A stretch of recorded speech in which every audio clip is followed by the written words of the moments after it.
Ayon po sa World Health Organization, nasa 4 na milyong tao po ang namamatay taon-taon bilang resulta ng obesity.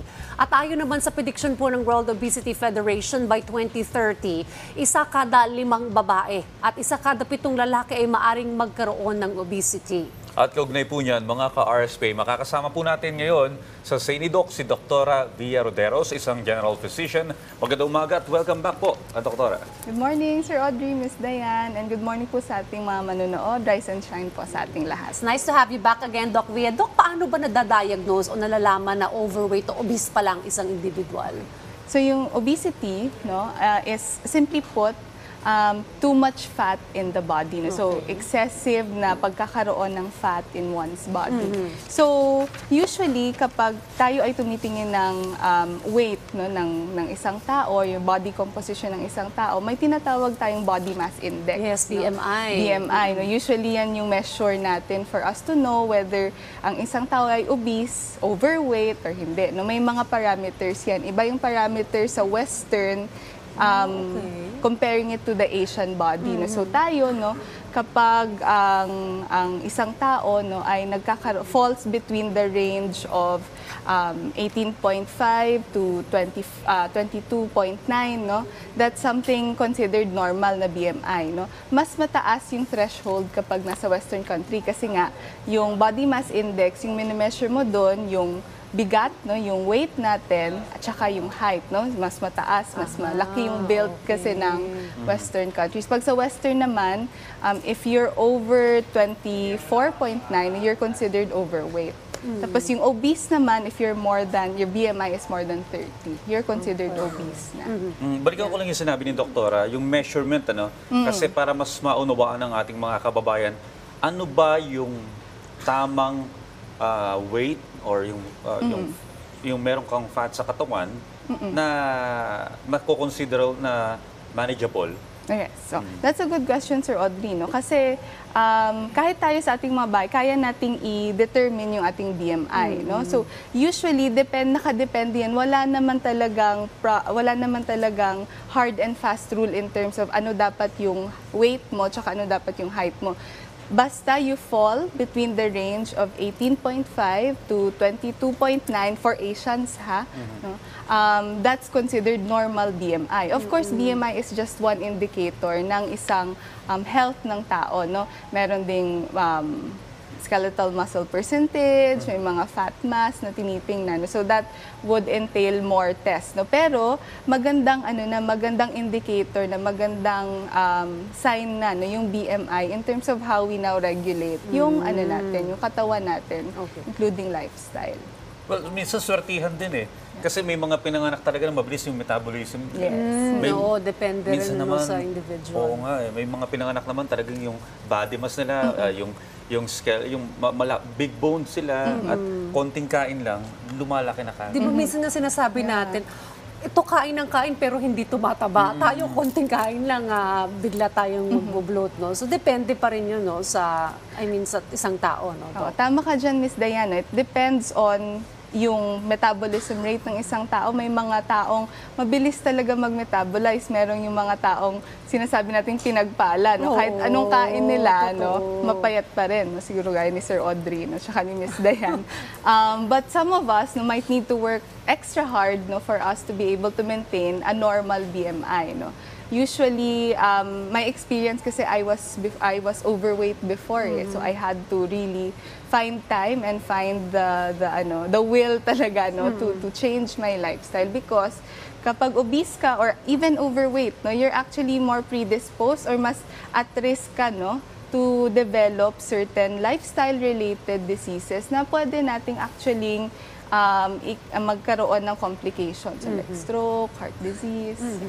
Kung alam lang ni Doktora kung gaano natin pinipigilan kumain ng masarap para lang hindi tayo maging obese. Lalo na pa Christmas tayo. So ano talaga ang pinakadahilan nito? Food intake talaga and lifestyle. Yes, Hindi naman ito based on genetics also or may effect din yan, Doc? There are a lot of factors, yung tinatawag natin na nurture and nature. So, magkasama yan lahat.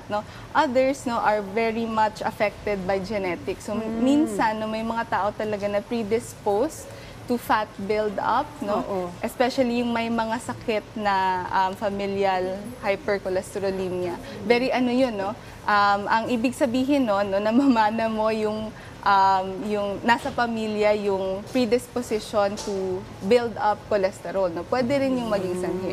So, pwede siyang maging genetic, pati yung build, where fat is distributed in your body. No, but again, no, ang obesity, no, or yung yung fat build up sa body is actually modifiable. No? So, hindi pwedeng dahilan na, malaki kasi kami. No, Oo, as a nasa family. lahi namin, nasa Oo, pamilya pwede namin. talaga yan siyang ang malalaki. ma-modify. Okay. Yes. Okay, question. May possibility po ba, doktor, na ganito yung build ng katawan? Payat lang naman or slim lang, pero mataas yung fat sa kanyang katawan? Pwede ba yun? Kasi, Yes, for it is. example ako, Dayan, meron akong fatty liver. Although hindi ako umiinom ng alcohol, mahilig akong kumain talaga ng mga fatty foods. So, kasama ba yun sa obesity? Oh, it is possible. Actually, I have athlete friends, no? Athlete? Yes, they're athletes. Obese? Nagtatriathlon sila. They're not obese, pero mataas yung cholesterol nila sa katawan, mataas yung fat nila sa katawan. It's because of yun na yung tinatawag nating genetic factors, no?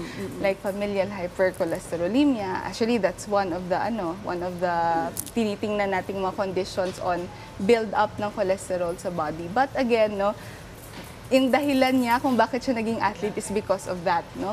So, namomodify niya actually, napapababa niya yung fat content sa body niya.